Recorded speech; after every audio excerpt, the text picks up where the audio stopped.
Howdy everyone and welcome back. So we're going to start the Q&A videos today because we have reached 100 subscribers on the More You Grow YouTube channel. We've actually gone past 100 subscribers, so I thank y'all for that. And how this is going to work is y'all submitted y'all's questions. I'm going to do my very best to answer them, and I'm actually have to break this into multiple videos because y'all asked so many questions and I appreciate that. Love y'all's questions, but I won't be able to fit them all into one video. So if I don't answer your question in this video, be on the lookout for it in one of the upcoming videos, and don't feel like I forgot about you because I will answer your questions. And what I'm also going to do is if I feel like I need to give you further information, maybe a link or something to give you some more information on your question, I'm going to leave that down in the description with your name above it. So be sure to look out in the description box for your name and any further information. I may say it in the video, I may not, but be sure to just go check that out just to be sure. So we have a lot of questions to cover, and we just need to get right into it so we can cover them all. So let's go check it out.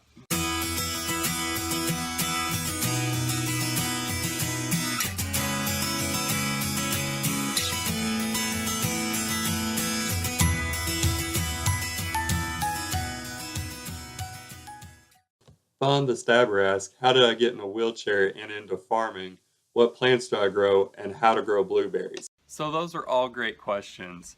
So your first question is, how did I get in a wheelchair? The short version of this is I had a tumor rupture in my spinal cord, and it just kind of made me where I woke up one morning paralyzed just very suddenly. And I'm going to leave a more detailed explanation down in the description. Your second question is, how did I get into farming? Well, I just kind of grew up with it. My family have all been kind of in the farming, gardening kind of lifestyle. A lot of my uncles, grandpa, dad, they had big gardens. So it's just ever since I was a young kid, I've been in the garden. So it just became a part of my life from very early on.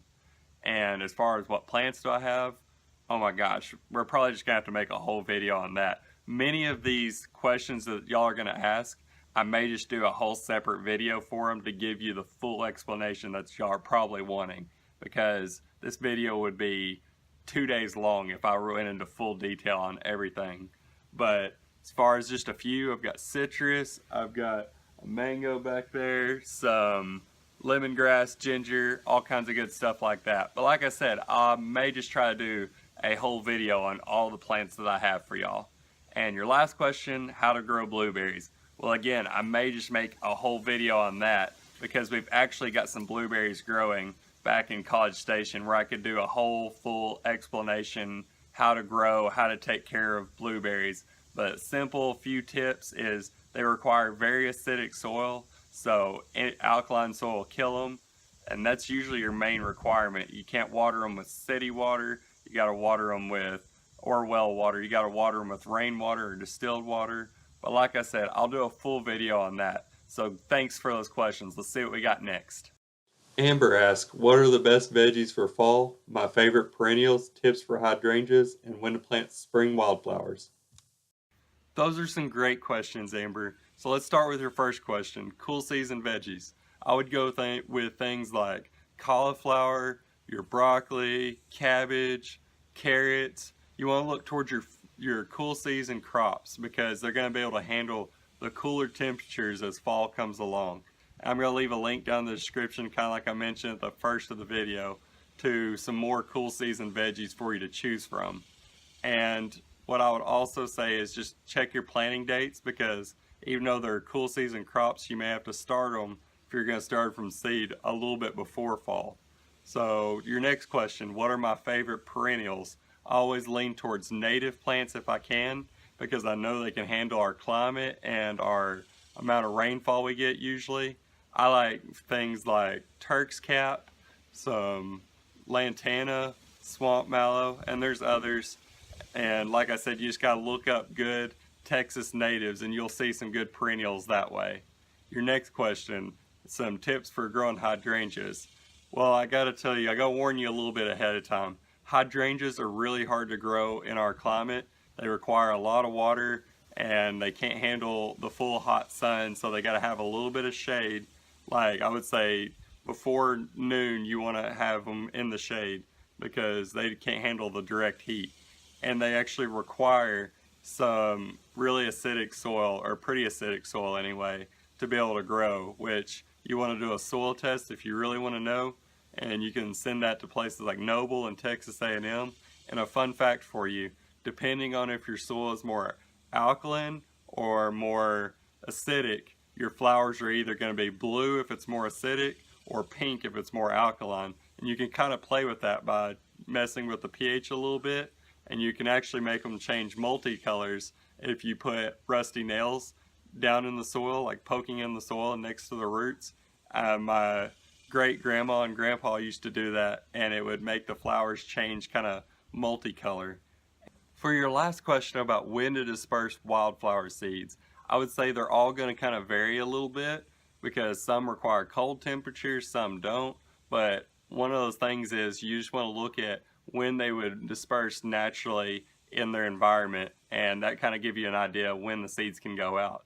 But as a kind of a general rule of thumb, I would say most of your wildflower seeds you actually put out in the fall, and they overwinter in the soil to where they come up in the spring the next year. But like I said, if you're wanting to know about individual wildflowers, you want to look those up if you can, because they may vary from one kind of wildflower to another.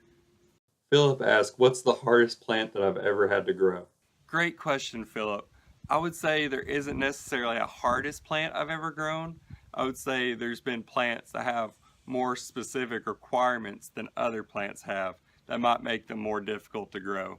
And for me, that would probably have to be a Venus flytrap, just because they have very specific light requirements, soil and soil pH requirements, temperature requirements, water requirements. They have to have a dormancy period. And that might sound like a lot, but it's really not bad once you just kind of understand what the plant needs and provide it to that plant. It will grow well. It's just you have to do your homework and research on what plants require, because some require more detailed things than others might. So I'll just say whatever plant you're trying to grow, you can definitely grow it. You just got to understand what it needs. Great question. Ashley wants to know, what's the best thing to do to get rid of stickers in your yard? Great question, Ashley. I get this question all the time. The $1,000,000 question, how to get rid of stickers in your yard. Well, I do have a solution that I know works because we do it in our yard. That is during the times you put out pre-emergent, so early in the year, and there's a time during the fall. I'll have to get the details on that and maybe put them down in the description in a little while. But it's called corn gluten meal, and you can get that at a feed store. And it doesn't work instantly. I will just warn you of that. You have to put it out over a couple of years during the pre-emergent time before the seeds sprout, because what it does is it acts as a pre-emergent, making seeds not grow. And so the sticker seeds that are in your yard, it'll eventually make those dwindle down where they don't sprout, and eventually you won't have stickers in your yard.